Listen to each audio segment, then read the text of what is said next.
I want to show you this story about the cops. It's from John Carlough. For those who don't know him, he is the only person. He's a CIA whistleblower. He's the only person to ever go to prison for our torture program. Not because he was involved in it, because he revealed it. Illegal torture, right? It's against the Geneva Convention. Illegal internationally.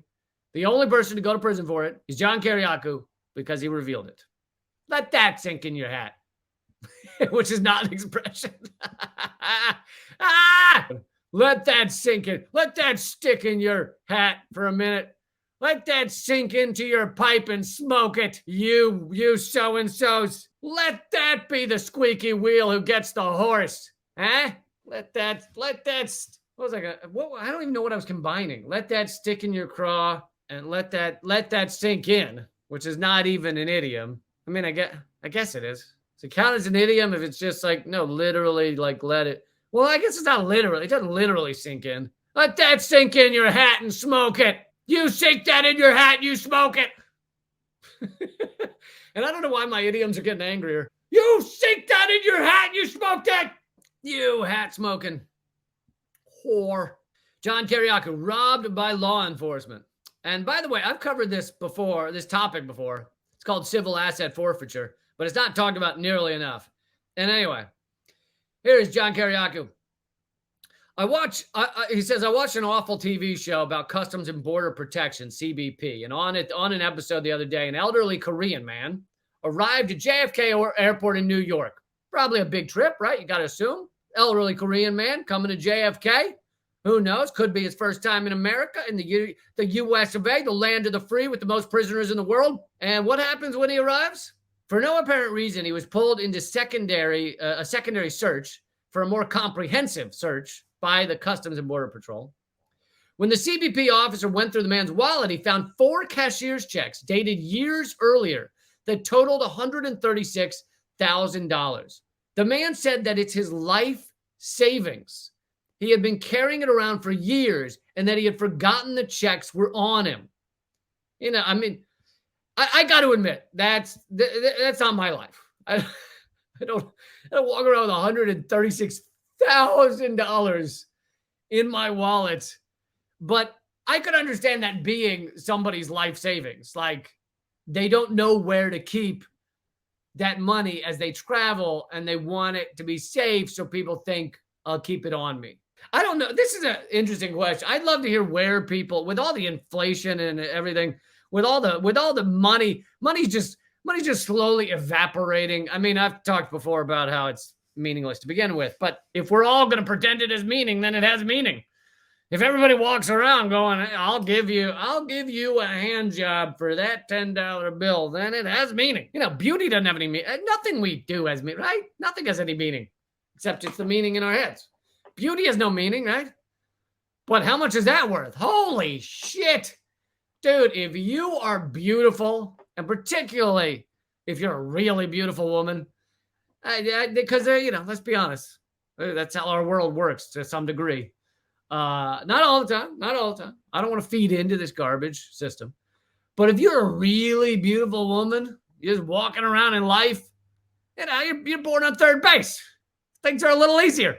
One time I not to toot my horn, which I can't say that expression without thinking it has something to do with attempting a self blowjob. Anytime someone says to me like, not to toot my own horn, I go, wow, you must be flexible.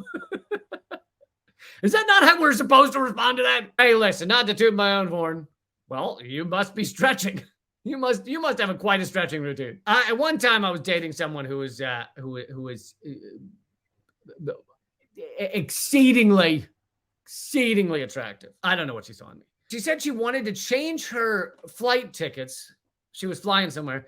Change her flight tickets to a different flight and not have the $100 charge. Right? She goes, so I got to go to the airport, and the airport's like an hour away. You know, airports are always way outside main cities. The airport's like an hour away. And I was like, well, I don't know if they'll do that, change it without the fee, but you can just call them. And she goes, no, I think I'm going to go there. And so then I'm like, whatever. I don't know why you're going an hour each way. don't know why you're spending 2 hours going to the airport. So anyway, she then tells me like a couple of days later, oh yeah, I got the tickets changed. No, there's no charge. And I was like, there was no charge? And then it occurred to me. Then I figured it out. Like, oh, she had to go to the airport because she knew that when they saw her, they'd give her the change with no charge. And I was like, oh, she knew that she had to like thrust her face into their face. She couldn't just call them up. She doesn't get that. She doesn't get that special I'm beautiful coupon if she called them up. So she had to fucking go 2 hours and stand in front of them and go, hello. And then they go, sure, whatever you need, ma'am. She had to see the cartoon like eyes spring out of the head. Although I guess there's a bit of a segue here, how life is, our culture's fucked up, how people are exploited. But so this guy is traveling with his entire life saving in his wallet and cashier's checks. And as John Kyjonka goes on to show, the man said it was his life savings that he had been carrying around for years. Tough luck. The Border Patrol took the money. They said the money belongs to the government now. It's called civil asset forfeiture. They fucking stole his life savings for no reason. There's not like the guy did something. It's not like he came off the plane and he had just fucking shivved a stewardess and took a shit in the pilot's seat, just left a hot steaming dump up front in the front of the plane. It's not like he'd gone running through the fucking terminals, just slapping people in the face, knocking those Mrs. Smith cookies out of people's hand, just punching Cinnabons, just bap, bap, bap. It's not like he did it's not like he ran around causing a scene. They were just like, this is an old, confused Korean man. Let's steal his life savings. He wasn't even causing a scene in verbally. I know I was talking about like some kind of violence or property destruction. He wasn't even standing there in the bathroom going, you know, that Dyson hand dryer, that's throwing fecal matter all over your hands. Right there, sir, fecal matter all over you. Yep, nope, it's too late, sir. Sir, you could have listened to me. Sprayed you with, it just laminated you with the shit of your brothers here. That's what just happened to you. That's what just happened to you, sir. He wasn't, even though that would have been a service to the community. I support him doing that. He wasn't doing any of that. And yet they stole his life savings. Here's another one. And this guy's famous. By the way, folks, if you are enjoying this live stream, but you're thinking, I don't always have time to watch all of the Lee Camp live stream, you can also get the podcast called Moment of Clarity. I know it's on the Stitcher app. If you don't have the Stitcher app, it takes 2 seconds to download. It's free. So get Stitcher, listen to Moment of Clarity, and then you can get all of this on audio version if you are not getting it, not able to watch it. Harvey Miller. Harvey Miller is known in the music industry as DJ Speedy. He's a serious player in the music world, having worked with Beyonce, Jay-Z, and other top pop stars. He is wealthy and successful, an entrepreneur and an entertainer. He also happens to be African-American. Miller was driving recently through Oklahoma on his way to Los Angeles. A sheriff's deputy pulled him over in Oklahoma City for not using his turn signal a full 100 feet before changing lanes. That's when you know they don't have shit reason to pull you over. When they say you didn't use your turn signal enough feet before the fucking intersection. No, before the changing of lanes. 100 feet before change. Oh, is there a more stupid bullshit charge? This is why cops are bullshit and they're assholes. That he might as well, if you write down on a statement, not signaling a full 100 feet before changing lanes, you might as well just have written down on the ticket, being black, and I didn't like that. Honestly, do cops take themselves seriously? Like when they're writing that shit, not turning on your turn blinkies. He didn't blinkety poo, didn't turn on the blinky blink 100 feet before he changed lanes and there was no one else on the road. It was 98 feet. And that's not 100. He didn't blinkety blink. Oh, go fuck yourselves. So the deputy asked Miller what he was doing in Oklahoma. Also, there's another I noticed you were black question. What you doing around here? Sir, what you doing around here? What you do? This happens to be a slightly whiter neighborhood. What you doing around here? Miller said that he was a professional musician and he was on his way to his home in California, which was the truth.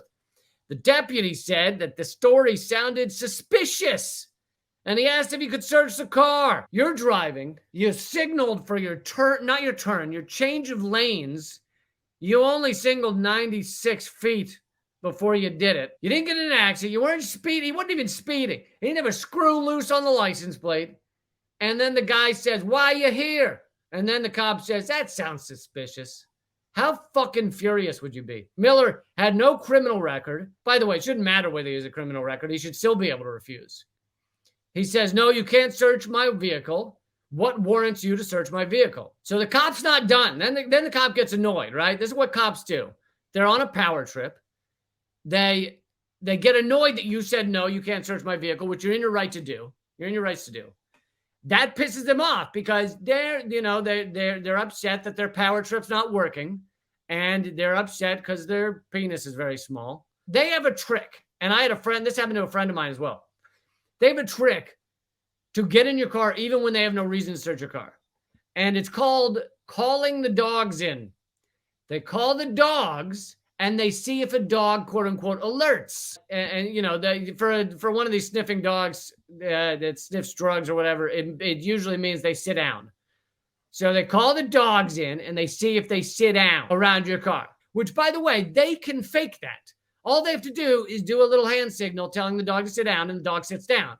So they then say, "Okay, the dog alerted." So that gives them the right to search your car, whether they have the right or not. Miller protests that he's never used drugs, he hadn't been drinking, and he's never been arrested. He had never broken the law.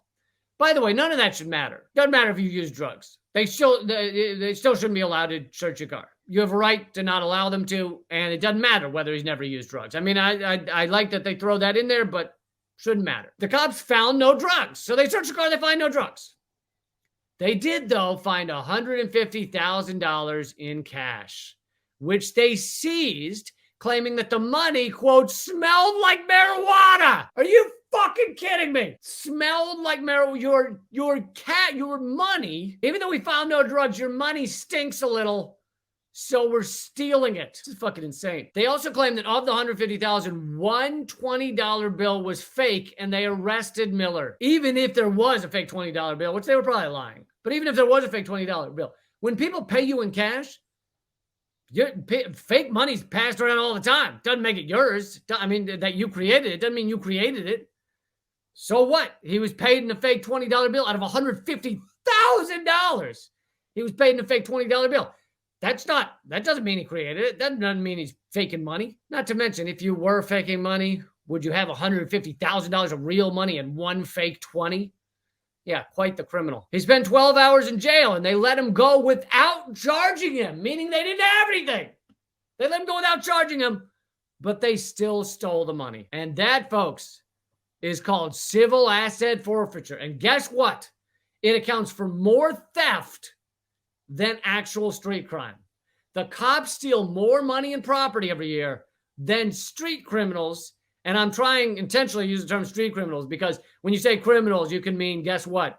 Fucking every corporate titan, every CEO. Jeff Bezos is a criminal. So when you use the term criminal, don't just use it to mean using a drug or something, which the drug war should be illegal because it's a war on our own people and drugs should be a health issue and not a crime issue. But say street criminals. Say those who are wandering around on the streets selling drugs so that you create a difference between that and white-collar crime. Cops steal more property and money than street crime. All of it combined. Every year, cops steal more. Because get this, and I know this is a mind-blowing statement, cops are criminals.